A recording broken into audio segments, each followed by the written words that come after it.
Hello guys, welcome to Dave. I hope आप सभी का प्रिपरेशन बहुत ही बढ़िया चल रहा है। आशा करता हूं कि आप सभी लोगों का आरआरबी का प्री का एग्जाम बहुत ही बढ़िया हुआ है एंड आप सभी लोगों ने मेंस के प्रिपरेशन स्टार्ट कर दिया है। जैसा आपको पता ही होगा, जब भी हम लोग कोई भी एग्जाम का प्रिपरेशन स्टार्ट करते हैं तो हमें फर्स्ट सबसे इंपॉर्टेंट चीज क्या चाहिए होता है? स्ट्रेटेजी। किस तरह एग्जाम में ईच एंड एवरी सेक्शन को लेके चलना है कि नहीं? तो आरआरबी का मेंस का जो प्रिपरेशन है सेक्शन वाइज वो किस तरह होना चाहिए एंड हमें अभी से लेके जो रिमेनिंग नियर बाय 1 मंथ है, ये 1 मंथ में हम लोग का प्रिपरेशन किस तरह चलना चाहिए, तो आज इसी के बारे में डिटेल्स डिस्कशन करेंगे। तो वीडियो का एंड तक जरूर बने रहिएगा। अगर आपको वीडियो पसंद आता है तो अपना फ्रेंड के साथ जरूर शेयर कीजिएगा, ठीक है? तो चलिए शुरू करते हैं। देखिए, फर्स्ट हमें प्रिपरेशन किस तरह मेंस का स्ट्रेटेजी बनाना है, ये जानने से पहले फर्स्ट हमें ये जानना है कि वहां पे कितना सेक्शंस आता है, टोटल कितना मार्क्स होता है। आशा करता हूं कि ये सभी लोगों को पता है। स्टिल मैं आप लोगों को बता देना चाहता हूं कि आरआरबी में टोटल 5 सेक्शन होता है। एक होता है reasoning, general awareness, numerical ability, Hindi और इंग्लिश एंड जनरल नॉलेज, ठीक है? एंड यहाँ पे टोटल 200 क्वेश्चंस होते हैं एंड यहाँ पे टोटल कितना मार्क्स होता है? 200 मार्क्स होते हैं। इसके लिए आपको 2 घंटा मिलता है इस पेपर को सॉल्व करने के लिए, ठीक है? अभी देखिए, ये तो कॉमन चीजें तो सबको पता है, लेकिन अभी हम लोग स्ट्रेटेजी डिस्कस करेंगे। लेकिन स्ट्रेटेजी डिस्कस करने से पहले हमें ये जानना बहुत जरूरी है कि लास्ट ईयर पेपर का लेवल किस तरह था, पेपर का स्टेटस किस तरह था, टफ आया था या इजी आया था। तो ये चीजों का बारे में पहले जानना बहुत ही जरूरी है, ठीक है? अभी हम लोग डिस्कस करेंगे लास्ट ईयर में जो सेक्शन वाइज बुलेटिन था उसके बारे में हम लोग डिस्कस करेंगे। देखिए, इन जनरली क्या होता है कि आरआरबी पीओ हो या आरआरबी क्लर्क हो, पेपर उतना ज्यादा टफ नहीं होता है as compare to the IPS clerk, as compare to the SBI clerk. RRB clerk का पेपर डुएबल होता है and cut off high होता है, ठीक है? लेकिन अगर मैं आरआरबी का बात करूं, पीओ का बात करूं, पीओ का पेपर भी यहाँ पे मॉडरेट होता है। मॉडरेट टू थोड़ा सा हार्ड होता है, थोड़ा सा हार्ड, उतना हार्ड में नहीं बोलूंगा लेकिन मॉडरेट में बोलूंगा, ठीक है? As compare to the IPS PO, SBI PO, ठीक है? तो यहाँ पे अगर मैं रीजनिंग का बात करता हूँ तो रीजनिंग में आउट ऑफ 40 क्वेश्चंस अगर आपने 22 या उससे ज्यादा किया था विद 100% एक्यूरेसी तो वो अच्छा अटेम्प्ट था। क्वांट सबसे डिफिकल्ट सेक्शन था लास्ट ईयर में, ठीक है? उसके साथ साथ अगर जनरल अवेयरनेस की बात करो, यहाँ पे भी आपको क्या आ गया था? अगर आप 24 प्लस अटेम्प्ट कर रहे हो वो सही अटेम्प्ट था। हिंदी इंग्लिश अगर मैं बोलूं तो इसमें अगर आपने 22 या 20 क्वेश्चन अटेम्प्ट किया है विद गुड एक्यूरेसी, ये अच्छा अटेम्प्ट था। एंड कंप्यूटर अवेयरनेस का अगर मैं बात करूं इसमें 25 क्वेश्चन, ठीक है? Not marks, 25 question. तो इस तरीके से इसे गुड अटेम्प्ट था, ठीक है? ये तो था हो गया good section wise good attempt. तो अभी हम लोग स्ट्रेटेजीज बढ़ने से पहले और भी एक चीज बहुत ज्यादा इंपॉर्टेंट है जो है कट ऑफ। कट ऑफ कितना था, क्योंकि ये चीज भी हमें जानना जरूरी है कि कट ऑफ कितना था लास्ट ईयर का। देखिए, लास्ट ईयर का मैं पूरा कट ऑफ आपको डिस्कस नहीं करूंगा, मैं आपके साथ सिर्फ डिस्कस करूंगा हाईएस्ट कट ऑफ। देखिए, अगर 200 नियर बाय कट ऑफ अगर 100 का अबव जा रहा है तो मेरे हिसाब से पेपर मॉडरेट है, उतना ज्यादा डिफिकल्ट नहीं है। क्योंकि अगर मॉडरेट होता, अगर पेपर टफ होता तो मैक्सिमम कट ऑफ जो 60 65 तक ही रुक जाता आउट ऑफ 200, ठीक है कि नहीं है? लेकिन यहाँ पे कितना हो रहा है पेपर जो है, यहाँ पे आप देख सकते हो नियर बाय 97, युवा का कट ऑफ अगर बोलो 97 जा रहा है, ठीक है? तो इस तरह अगर पेपर देखने को मिल रहा है। यहाँ पे अगर मैं बोलूं 107 भी आ रहा है, ठीक है? यहाँ पे अगर यूके का बात बोलूं 103 भी आ रहा है लास्ट ईयर मेंस से कट ऑफ। तो इस तरह कट ऑफ सेट हो रहा है। दैट मींस पेपर का लेवल अगर बोलूं तो मॉडरेट था। ओवरऑल अगर कट ऑफ बोलूं तो 80 से लेके 85 तक था यूआर का, ठीक है? तो ये तो था कट ऑफ का सिनेरियो। तो ये सब चीजें देख के हमें तो ये तो पता लगे कि पेपर जो होता है उतना ज्यादा डिफिकल्ट नहीं होता है ताकि बच्चे कर ही ना पाए। लाइक आईबीपीएस पीओ का क्वांट रीजनिंग सेक्शन जो बहुत ज्यादा टफ होता है वैसा नहीं होता है, या एसबीआई पीओ का तरह नहीं होता है, पेपर डुएबल होता है। तो अभी हम लोग डिस्कस करेंगे किस तरह अगर हम लोग प्रिपेयर करें सेक्शन वाइज ताकि हमें एक अच्छा आइटम हम लोग कर पाए, ठीक है? हम लोग स्टार्ट करेंगे कंप्यूटर अवेयरनेस सेक्शन के साथ। अभी कंप्यूटर अवेयरनेस का जो मेन प्रॉब्लम होता है बच्चों का साथ, जब मैं भी प्रिपरेशन कर रहा था जो मेरा जो प्रॉब्लम आता था मैं वही आप लोगों से शेयर करूंगा। इसके लिए अगर आप पीडीएफ अवेलेबल चाहते हो, आप पीडीएफ आपको अवेलेबल हजारों पीडीएफ मिल जाएगा।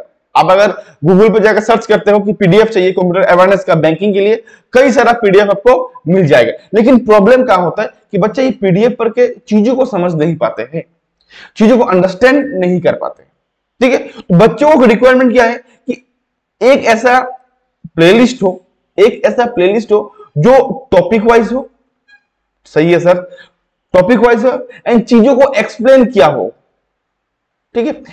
बट अनफॉर्चुनेटली ऐसा आपका ना ही यूट्यूब में है ना ही आपका ऑनलाइन प्लेटफॉर्म्स में अवेलेबल है। अगर है भी, वो क्या है, पेड है। ठीक है, अगर है भी वो क्या है, पेड है। अगर एक दो वीडियोस भी है लेकिन उतना ज्यादा डिटेल्स एनालिसिस नहीं किया हुआ है, एंड अगर कोई दिया भी है लेकिन चीजों का सीरियल वाइज नहीं दिया हुआ है, तो ये जो प्रॉब्लम्स है ये बच्चे फेस कर रहे हैं। तो यही बच्चे जो फेस कर रहे थे प्रॉब्लम, यही प्रॉब्लम को दूर करने के लिए मैंने क्या किया, मैंने एक कंप्यूटर अवेयरनेस कोर्सेज लॉन्च किया था। ठीक है, वहां पे मैंने हर टॉपिक को, कंप्यूटर अवेयरनेस के हर टॉपिक को बारीकी से एक्सप्लेन किया है। ईच एंड एवरी टॉपिक को मैंने चीजों को बारीकी से एक्सप्लेन किया है। ठीक है, वहां पे अभी भी एक दो वीडियो आना और भी कुछ एक तीन चार वीडियो आना बाकी है, तो वो वीडियोस को मैं जरूर बोलूंगा कि आप लोग वो वीडियो को जरूर देख सकते हैं। वो video exam point of view से वो वीडियोस आप लोगों के लिए बहुत ज्यादा हेल्पफुल होगा। अगर वो, क्योंकि वो वीडियोस में मैंने ईच एंड एवरी टॉपिक को मैंने बारीकी से एक्सप्लेन किया है। एंड जिन बच्चों को कंप्यूटर अवेयरनेस पसंद नहीं है, उन बच्चे भी चीजों को समझ पाए, इस तरह की इजी लैंग्वेज से चीजों को एक्सप्लेन करने का मैंने कोशिश किया है। तो आप लोग ये चीज जरूर देखिएगा। ठीक है, तो इस तरह का प्रिपरेशन करते हो, वो वीडियो है। उसके साथ साथ अगर आप क्विजेस देते हो, ठीक है, मॉक देते हो, तो कंप्यूटर अवेयरनेस मेरे हिसाब से अच्छा खासा प्रिपरेशन आपका हो जाएगा। तो आप उसके लिए उतना टेंशन मत लीजिए। ठीक है, देखिए सेकंड हो गया हिंदी एंड इंग्लिश। तो हिंदी के बारे में तो मुझे उतना पता नहीं है, तो हिंदी के बारे में उतना नहीं बोलूंगा, मैं इंग्लिश के लिए बोलूंगा। ठीक है, अभी देखिए इंग्लिश का क्या है कि जो बच्चे थोड़ा सिंसियर है, जो बच्चा थोड़ा सीरियस है, वो बच्चे क्या करते हैं कि प्री का टाइम से ही, प्री का स्टार्ट जब नोटिफिकेशन जब आता है, तो उस टाइम से ही ये सब्जेक्ट का प्रिपरेशन स्टार्ट कर देते हैं जो बच्चे लेंगे, या तो इंग्लिश या तो हिंदी। तो इसमें फायदा क्या होता है, देखिए कि मेंस आते आते बच्चों का प्रिपरेशन अच्छा खासा हो जाता है। ठीक है, अभी ये इंग्लिश का प्रिपरेशन मेंस के लिए किस तरह करना है, अभी इसके बारे में एक्सप्लेन करूंगा। ठीक है, अभी देखिए जिन बच्चों का प्रिपरेशन ऑलरेडी चल रहा है, उन लोगों के लिए तो बेहतरीन है कि आप लोग जो प्रिपरेशन ले रहे हो, अगर उसमें आपका अच्छा खासा नंबर आ रहा है, इंप्रूवमेंट मिल रहा है, तो मैं आप लोगों को यही बोलूंगा कि आप लोग उसी में कंटिन्यू कीजिए और इसको लेके छेड़खानी ना कीजिए। क्योंकि एक जो प्लान होता है ना, कोई भी एक प्लान होता है, इसको एग्जीक्यूट करना बहुत मुश्किल होता है। ठीक है, एग्जीक्यूट करने के साथ साथ उसको कंटिन्यू लेके चलना मुश्किल होता है। अगर आप जैसे वो कंटिन्यू लेके चल रहे हो प्लान को, एंड इसमें आपको इंप्रूवमेंट भी मिल रहा है, तो मैं बोलूंगा उसको चेंज मत कीजिए, उसी पे फॉलो कीजिए। एंड जिन बच्चों ने अभी तक स्टार्ट नहीं किया, उन बच्चों के लिए मैं बोलना चाहूंगा, देखिए आपके पास नियर बाय 1 मंथ है, 1 मंथ में आपको ये चीजों को प्रिपरेशन करना है। ठीक है, अब इसको किस तरह प्रिपरेशन कीजिएगा, इसके लिए आपको फर्स्ट आपको मॉक लगाना है, मॉक। ठीक है, मॉक लगाने के बाद जब आप मॉक लगाओगे तब इंग्लिश का आपको खुद का लेवल पता चलेगा, मेंस का, आरआरबी पीओ का। ठीक है, उसके बाद आपको खुद का लेवल पता चलेगा। ठीक है, लेवल पता चलने के बाद आपको day wise quizzes plus mock में जो चीजें आएंगे उसको एनालिसिस करना कि किस तरह हमें करना है। ठीक है, एंड उसको किस तरह लेके चलना है, इस बारे में आपको एनालिसिस करना है। ठीक है, एंड जो बच्चे मान लीजिए प्रिपरेशन में है, उसको थोड़ा गाइडेंस की जरूरत है, तो मैं आपको यही बोलूंगा कि अगर आपका टाइम मिले तो आप लोग द हिंदू का जो एडिटोरियल होता है वो डे वाइज स्टडी जरूर किया कीजिए। वो आप लोगों के लिए बहुत ज्यादा हेल्पफुल होगा, not only for RRB but also for आपका कोई भी बैंकिंग एग्जाम, लाइक आईबीपीएस हो गया, एसबीआई हो गया, अभी तो आरबीआई भी आने वाला है, तो आरबीआई के लिए भी हो गया, तो बहुत ज्यादा हेल्पफुल होगा। उसके साथ साथ आप डेली आप लोग एक आरसी का क्विज दिया कीजिए, ये बहुत ज्यादा हेल्पफुल है। ठीक है, आरसी का क्विज, एंड साथ ही साथ आप लोग तो मॉक तो देंगे ही, मॉक का चीजों को अच्छी तरीके से एनालिसिस किया जरूर कीजिए। ठीक है, ताकि कोई भी प्रॉब्लम ना आए। तो इस तरह का प्रिपरेशन करते हो, जो बच्चा नए हैं उन बच्चों के लिए मैं बोल रहा हूँ कि उनको फर्स्ट मॉक देना है, उसके बाद क्विजेस देना है। तो उनके लिए अगर मैं द हिंदू के लिए स्टडी करने के लिए बोलूं, जो बच्चे अभी तक स्टडी किया ही नहीं, तो उन बच्चे के लिए उतना ये द हिंदू उतना बेनिफिशियल नहीं होगा ये लास्ट 1 मंथ में। लेकिन द हिंदू स्टडी करने का, द हिंदू रीड करने का एक हैबिट आप लोग खुद में डेवलप जरूर कर सकते हो। ये अपकमिंग एग्जाम्स में आप लोगों का बहुत ज्यादा हेल्पफुल रहेगा। ठीक है, एंड अभी आ गया जनरल अवेयरनेस। जनरल अवेयरनेस में आपको क्या करना है, देखिए जनरल अवेयरनेस में फर्स्ट तो आपको 6th मंथ का जीए को आपको लेके चलना है।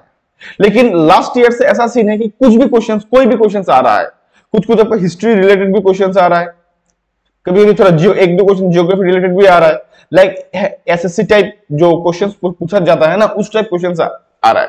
देखिए अगर इस टाइप का क्वेश्चंस आता है तो ये क्या होता, ये सिर्फ आपके लिए डिफिकल्ट नहीं होगा, ये सबके लिए, ईच एंड एवरी बच्चों के लिए डिफिकल्ट होगा, क्योंकि ये चीजों का प्रिपरेशन बैंकिंग के बच्चे नहीं करते हैं। अगर इस टाइप के क्वेश्चंस एग्जाम में पूछने हैं तो इसका आंसर मैक्सिमम बच्चे आउट ऑफ 100 99.9% बच्चे नहीं दे पाएंगे। 4-5 बच्चे होंगे जो दे पाएंगे, जो मल्टी टास्कर है, जो मान लीजिए एसएससी का भी अच्छा खासा प्रिपरेशन कर रहा है, बैंकिंग का भी अच्छा खासा प्रिपरेशन कर रहा है, क्योंकि जीए जो सेक्शन होता है ना, जनरल अवेयरनेस, ये ऑलरेडी बच्चों का बोर्ड लगता है। तो उसमें अगर आप करंट अफेयर ही बच्चे उतना मेहनत से, मतलब उतना जबरदस्ती स्टडी करते हैं, इसमें अगर आप हिस्ट्री का क्वेश्चन पूछते हो, जनरल अवेयरनेस का क्वेश्चन पूछते हो, एसएससी टाइप क्वेश्चन पूछते हो, तो बच्चों के लिए वो उतना मजेदार नहीं होगा। ठीक है, स्टिल मैं आप लोगों को बोलूंगा कि आप लोग 6 मंथ का एटलीस्ट लेके चलने का ट्राई कीजिए।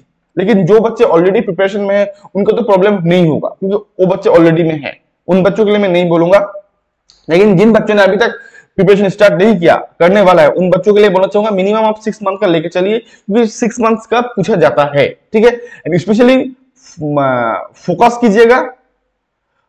कीजिएगा लास्ट 3 मंथ का में ज्यादा। ठीक है, एंड इससे भी क्वेश्चंस 3 to 4 मंथ में ज्यादा फोकस कीजिएगा, इसमें थोड़ा डीपली क्वेश्चंस पूछते हैं।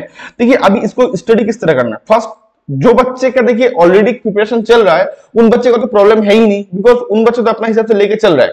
अगर उसमें भी इंप्रूवमेंट मिल रहा है तो मैं बोलूंगा अपना प्लान के साथ छेड़खानी मत कीजिए, बेटर होगा। ठीक है, लेकिन जो बच्चे नहीं लिया है, जो बच्चे अभी तक प्रिपरेशन नहीं किया, क्योंकि English computer and general awareness out of 100 60% बच्चे क्या करते हैं कि इसको मेंस प्री देने का बाद ही स्टार्ट करेंगे, ये सोच के रख देते हैं। और यही होता है रीजन, वो बच्चे का क्या होता है, कहीं ना कहीं पे 1-2 मार्क्स के लिए छूट जाते हैं, या तो इंटरव्यू के लिए क्वालिफाई हो जाते हैं लेकिन मेंस का स्कोर अच्छा नहीं होता है, यही होता है मेन रीजन। तो आप लोगों को ये नहीं करना है। अब इसके लिए मैं क्या बोलूं, इसके लिए मैं कुछ चीजें बोल रहा हूं। ठीक है, आप लोगों को क्या करना है, एनी 2 साइट पीडीएफ ले लेना है, पीडीएफ ले लेना है। ठीक है, 2 साइट का पीडीएफ लेके लास्ट 6 मंथ का पीडीएफ ले लेना है, एंड पीडीएफ लेके उस पीडीएफ को डिटेल्स एनालिसिस करके स्टडी करना है। ठीक है, उसके बाद आपको क्या करना है, यही 6 मंथ का क्विजेस देना है, एनी 2 साइट का आपको क्या करना है, क्विजेस भी देना है। क्योंकि देखिए जब आप पीडीएफ स्टडी करोगे तो पीडीएफ क्या होता है कि सिर्फ पढ़ना होता है। ठीक है, आप चीजों को देखोगे, समझोगे, लेकिन आप सही पढ़ रहे हो नहीं, यहां से किस टाइप के क्वेश्चंस बन सकता है, इस एग्जामिनर किस टाइप क्वेश्चंस बना सकता है, ये चीजें हमें कहां से मिलेगा, क्विजेस से मिलेगा। ठीक है, तो क्विजेस में क्या होता है ना कि क्वेश्चंस हमको मिलता है, तो हमें ये चीज देखना होता है कि अगर इस टाइप का क्वेश्चंस आता है तो हम हैंडल कर पाएंगे या नहीं। तो ये चीज किससे हमको पता चलता है, जनरल अवेयरनेस का जो क्विजेस हम लोग देते हैं उससे। इसलिए मैं लोग बोल रहा हूँ कि क्विजेस थोड़ा ज्यादा दिया कीजिए, क्विजेस हेल्पफुल रहेगा, क्विजेस बहुत ज्यादा हेल्पफुल होता है, बच्चे क्विजेस को ही अवॉइड करते हैं।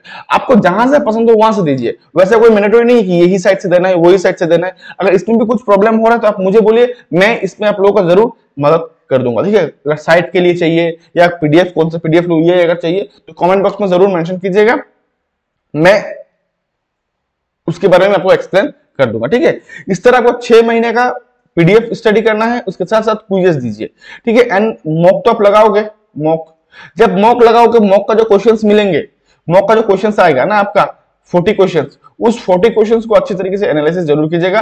एंड सेम चीजें अप्लाई होता है कंप्यूटर अवेयरनेस के केस में भी। कंप्यूटर अवेयरनेस में भी जो आप मॉक दोगे ना, मॉक में 40 क्वेश्चन सब आएगा, ये 40 क्वेश्चन को अच्छी तरीके से आप लोग एनालिसिस करना है ताकि एग्जाम में कोई भी प्रॉब्लम ना आए एंड आप लोग क्वेश्चंस को समझ पाओ। बच्चे का मेन प्रॉब्लम होता है कि कंप्यूटर अवेयरनेस में भी एंड जनरल अवेयरनेस में भी बच्चे क्वेश्चंस को नहीं समझ पाते, यही चीज है। तो आप लोग ताकि क्वेश्चंस को प्रिपरेशन करने के बाद जो अगर नॉन टॉपिक से क्वेश्चन आ रहा है तो ताकि क्वेश्चंस आपसे ना छूटे। ठीक है, जस्ट बिकॉज आप क्वेश्चंस को समझ नहीं पा रहे हो, इसकी कारण मैंने तो ऑलरेडी आपको कंप्यूटर अवेयरनेस, इंग्लिश एंड जीए को मैंने बता दिया है कि नहीं है।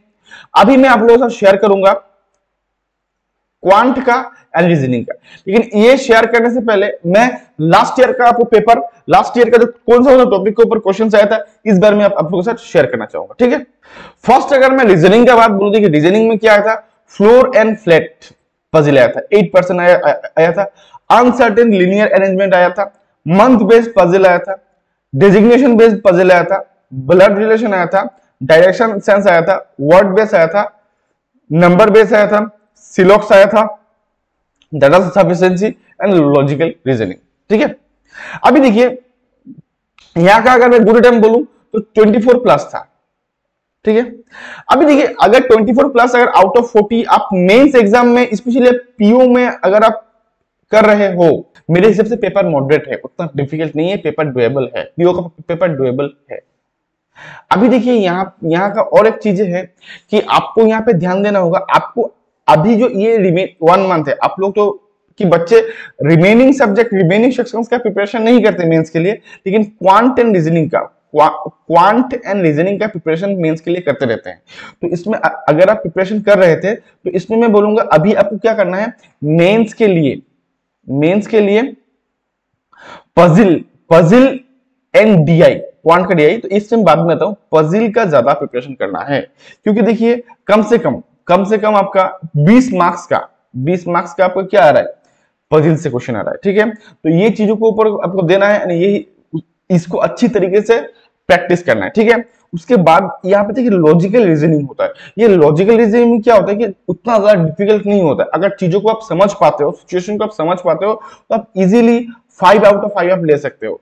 तो ये चीजों को आपको थोड़ा सा समझना है कि नहीं है, एंड मेंस के लिए प्रिपरेशन करना है, ज्यादा अवसर प्रैक्टिस करना है। डाटा सब ये भी टोटली इजी होता है, उतना टफ नहीं होता है। ठीक है, सिलॉक्स का लेवल थोड़ा सा अप आता है, तो आप लेवल का थोड़ा सिलॉक्स दिया कीजिए। ठीक है, and specially puzzle and sitting arrangement आप लोग जबरदस्त प्रैक्टिस कीजिए, क्योंकि ये चीज एग्जाम में आता है, अच्छा खासा क्वेश्चन आता है एंड अच्छा खासा नंबर भी आपको मिलेगा। ठीक है, इन जो मिसलेनियस पार्ट्स है इसको भी अच्छी तरीके से प्रिपेयर कीजिए। अभी आप लोग बोलेंगे सर तो इसके प्रिपरेशन कहां से करें, देखिए फर्स्ट देखिए आप लोग तो चीजों को सिलेबस तो आपको पता ही है कि क्या करना है क्या नहीं करना है, कहां से करना है कहां से नहीं करना है।